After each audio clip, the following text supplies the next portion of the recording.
me begin by making just a thumbnail definition of the geopolitical context in which we all find ourselves, including America.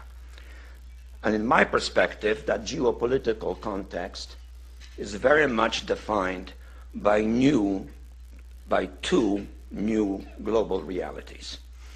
The first is that global political leadership, by which I mean the role of certain leading powers in the world, has now become much more diversified, unlike what it was until relatively recently. Relatively recently still, the world was dominated by the Atlantic world, as it had been for many centuries. It no longer is. Today, the rise of the Far East has created a new but much more differentiated global leadership, one which in a nutshell involves, if one can hazard, an arbitrary list of the primary players in the world scene: the United States, clearly, maybe next to it, but maybe the European Union. I say maybe because it is not yet a political entity.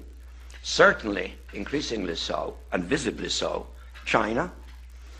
Russia, mainly in one respect only, because it is a nuclear power co-equal to the United States, but otherwise very deficient in all of the major indices of what constitutes global power.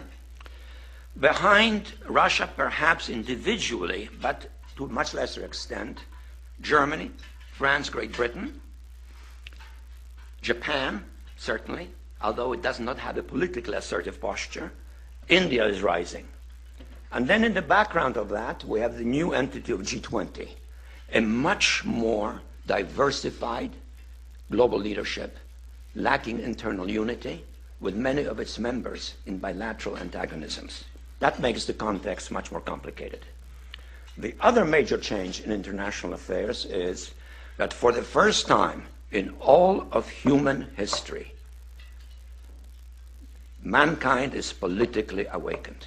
That's a total new reality.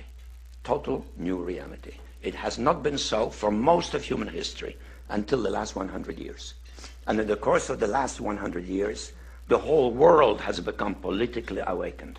And no matter where you go, politics is a matter of social engagement, and most people know what is generally going on in the world, and are consciously aware of global iniquities, inequalities, lack of respect, exploitation. Mankind is now politically awakened and stirring. The combination of the two, a diversified global leadership, politically awakened masses, makes a much more difficult context for any major power, including, currently, the leading world power, the United States. I really enjoyed your presentation, but I'm wondering, how would you rate the United Nations in helping solve some of the geopolitical problems we've had? Some people say they're not adding a lot of solutions, and some people even suggest we should have another organization internationally that can do the job that the United Nations should be doing. And even people are talking about one world governments. I mean, how do you view the UN right now?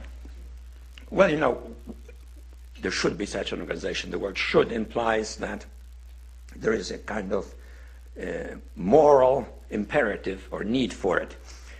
But it doesn't exist. Why doesn't it exist? Because we don't have a situation in which there is a concentrated source of power that has universal reach. Not even America has that. So the United Nations functions well in areas in which it is possible to generate consensus. And that deals usually with elements pertaining to human suffering, or to well-being, or to health.